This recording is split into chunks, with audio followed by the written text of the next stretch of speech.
let's go ahead and begin with abortion, because that was the kind of signature event an issue that we saw repeatedly on the stage. From Kamala Harris's remarks, there was abortion, kind of Roe versus Wade signature sign stuff everywhere, Ryan, in the convention hall. I'm sure you noticed that.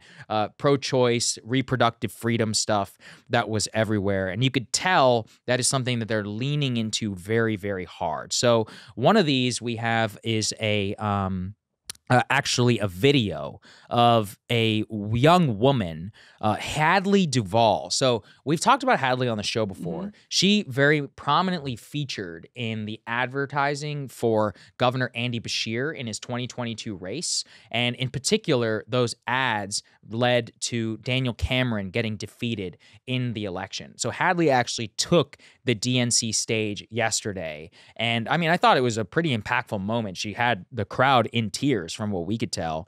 Matt, can we go ahead and cue that up, please? That is B1. And yeah, here we go. Go ahead. Yeah, why don't we all take a listen to it, and then we'll react on the other side, shall we?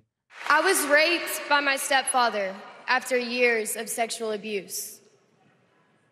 At age 12, I took my first pregnancy test, and it was positive.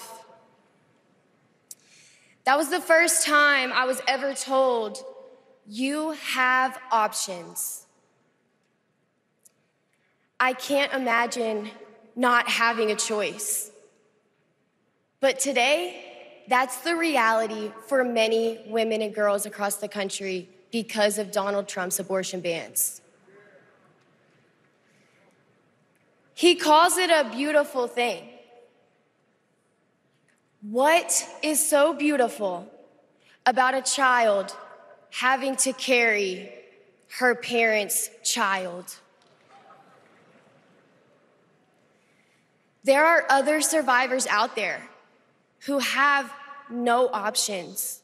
All right, so that was Hadley speaking there about her experience, and Governor Andy Beshear actually came out immediately after she spoke, and he also gave remarks on abortion. I found that one pretty interesting, actually, because Beshear really went hard against Donald Trump, which is, I mean, in some sense, a bit difficult for him. This is a state that he governs where Trump won by, 30 points last time around? But he's actually quite popular, and he went hard almost entirely on the issue of abortion. What did you make of that? And he was a serious contender for vice president because of that. Yeah. And it's what makes Andy Beshear one of the most interesting Democrats in the country right now, because he's able to not just sort of shrug, and Walz is similar to this, but he's able to not just sort of shrug off the cultural issues, but lean into the cultural issues and lean into them very hard. Mm-hmm. Now, that's not true across the board, but it's certainly true on this. What you saw on the stage, if you were watching the stream, is a couple of other,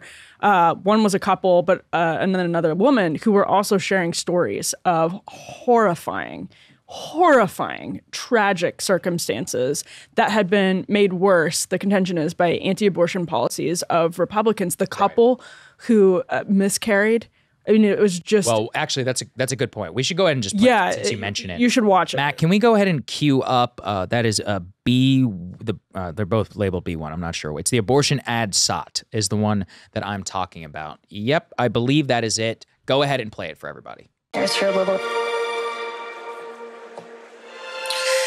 The blanket that she was in. It's okay. I'll help. For 54 years, they were trying to get Roe v. Wade terminated, and I did it, and I'm proud to have done it. I was punished for 3 days having to wait for either my baby to die or me to die, or both. I was stuck in this horrific hell of both wanting to hear her heartbeat and also hoping I wouldn't. There has to be some form of punishment. For the woman? Yeah, there has to be some form. I almost died because doctors were forced to follow Trump's abortion ban. Kamala will protect a woman's right to choose. We trust women to make decisions about their own body and not have their government tell them what to do. I have so much faith in her. And And when Congress passes a law to restore reproductive freedoms as President of the United States, I will sign it into law. We have to fight for Kamala Harris, our rights, our freedoms, and frankly, our lives. Everything is on the line.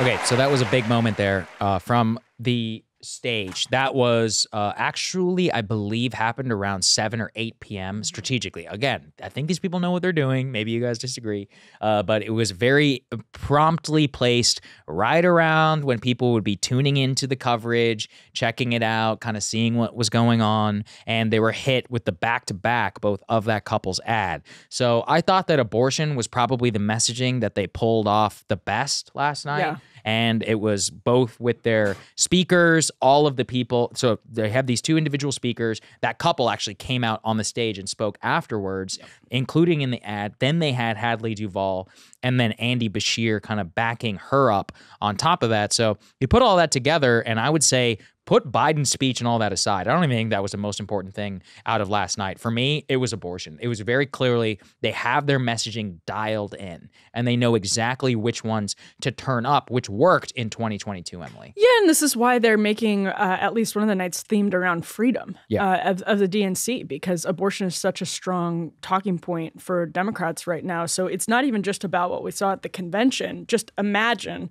what you just saw in those ads being played around swing states from now until November. We've covered before on the show what happened in Kansas. We've covered what happened in Michigan. Maybe it was significant in Alyssa Slotkin's victory, for example, when you're looking at some of these numbers. And so ads that channel the pain and the emotion, the pathos that you just saw there are going to be running around these swing states. What did you think, Ryan? And everybody almost across the board, except for maybe a 5% on one extreme end, supports exceptions for rape, incest, and life of the mother. And those two examples hit all three of those.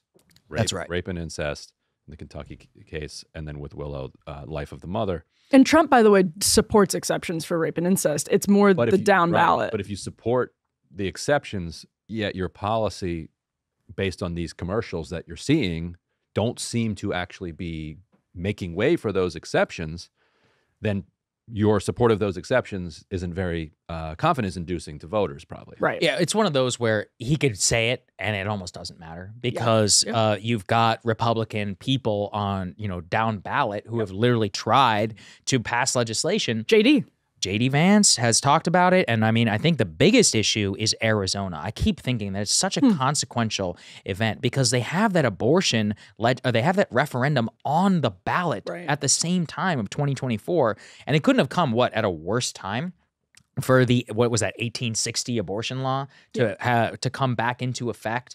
And the way that animated Democratic voters in Arizona, I think it explains why Kamala, if we look at the Sun Belt, right now, it's her strongest state. Yeah. She's actually losing in Georgia, even, with her momentum. She's out 5 points in Arizona, according to New York Times Siena.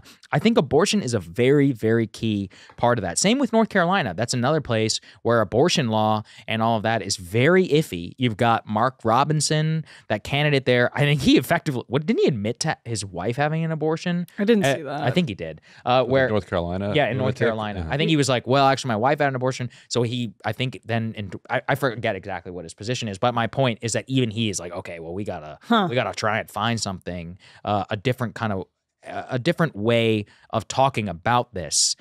And overall, I think the big takeaway from last night for us, from all of the speakers, was just how key abortion is going to play into their messaging, Ryan.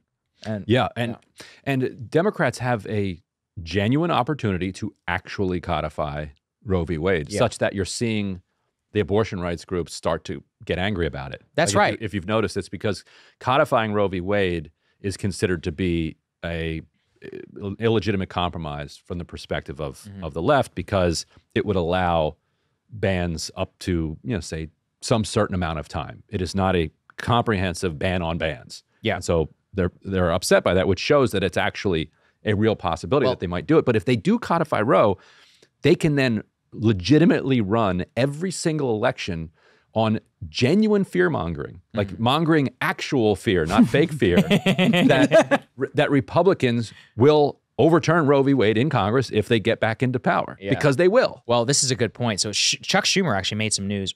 Mac, I had a tweet that I sent to the chat. If we can pull that up, please, from Andrew Desidero. Yeah, there we go. So Chuck Schumer actually gave a press conference this morning here in Chicago, and he talked specifically about how he wants to now revisit a filibuster carve-out, this time for abortion. So that's really big news to me, because Chuck is talking about a carve-out, saying, quote, they could get it done this time because of Sinema and Manchin will be gone, and they would have Gallego in Arizona. This is, of course, if Democrats were to take the majority. But I mean, I thought that was a really, really big deal. Hey, if you like that video, hit the like button or leave a comment below. It really helps get the show to more people. And if you'd like to get the full show ad-free and in your inbox every morning, you can sign up at breakingpoints.com. That's right. Get the full show, help support the future of independent media at breakingpoints.com.